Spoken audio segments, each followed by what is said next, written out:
In my freshman year of high school, I had experienced a phenomenon where my periods had randomly stopped. I had immediately alerted my mom, and she made me an appointment with a women's health doctor, and that's where I was later diagnosed with PCOS. And at the time, I was also overweight and pre-diabetic, and I had no idea that those things were connected. And when I was at the doctor, I later learned that millions of other women are also affected. And that's why today we are going to be discussing managing the multitude of PCOS to spread awareness. In today's presentation, we will cover the causes, the symptoms, and the treatments. So, as said, topics to be discussed. We will be introducing what PCOS is, what the symptoms are, what the treatment options are, the importance of educating yourself on the subject, and endnotes on it. So, what is PCOS?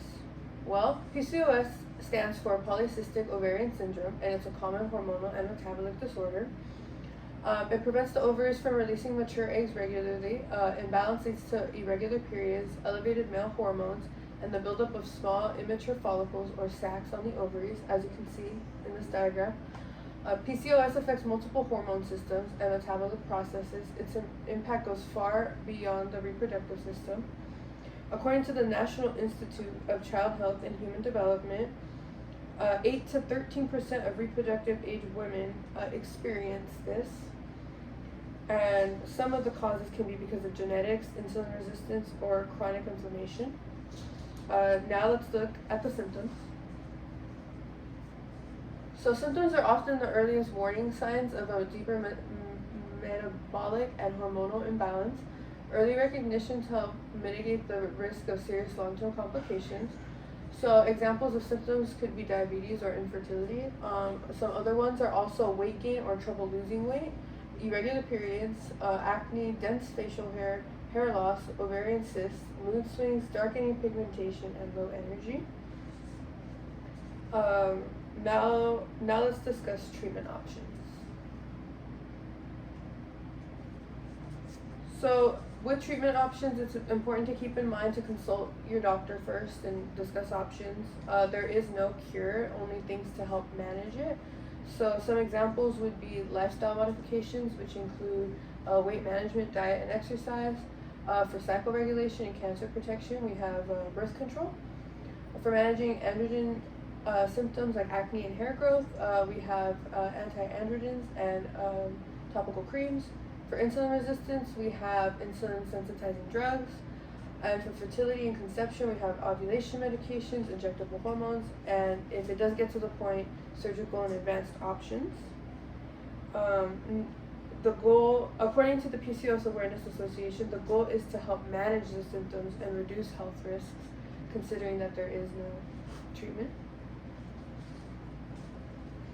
The importance of health literacy on PCOS is crucial for recognizing the hidden symptoms and prevents long-term metabolic risks like diabetes and heart disease, and access to proper medical care.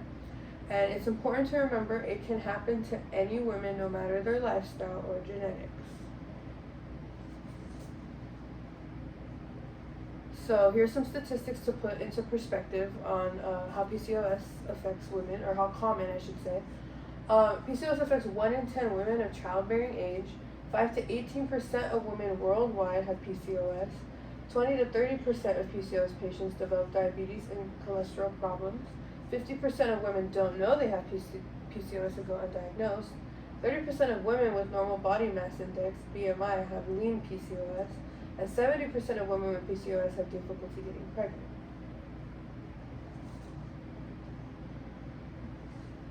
With our endnotes, according to the Journal of Clinical Medicine, with individuals now sharing their experiences, it helps others recognize symptoms and urges them to seek proper medical care in an earlier stage.